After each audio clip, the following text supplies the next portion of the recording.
The Supreme Court on Friday refused again to put on hold a Texas abortion law that makes it illegal for doctors to end a pregnancy after about 6 weeks. Instead, the justices said they will hear arguments next month on whether the Justice Department has standing to sue Texas over a law that denies women their right to choose abortion. The outcome is mostly a setback for the Biden administration and abortion rights advocates. They had asked the court to put the Texas law on hold as constitutional and procedural issues were weighed. Instead, the court, over a dissent by Justice Sonia Sotomayor, allowed the law to remain in effect.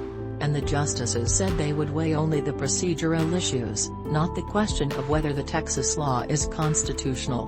The Biden administration had argued that Texas was using a private bounty scheme to deny women their constitutional rights.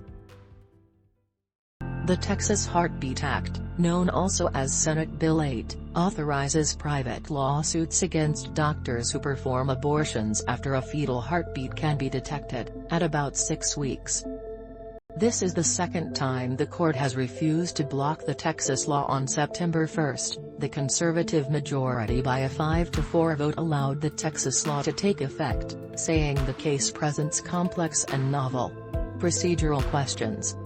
That decision drew sharp reaction because it allowed the nation's second-largest state by population to effectively ban most abortions, even though the Supreme Court has said for nearly 50 years they were constitutionally protected up to about 24 weeks. But the U.S. Fifth Circuit Court of Appeals set aside the judge's ruling by a 2-1 vote in a one-paragraph order.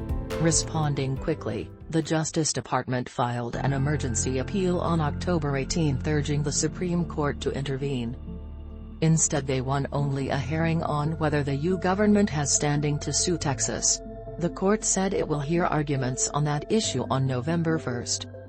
The justices are already set to reconsider the right to abortion in a case from Mississippi, which has imposed a 15-week limit on abortions.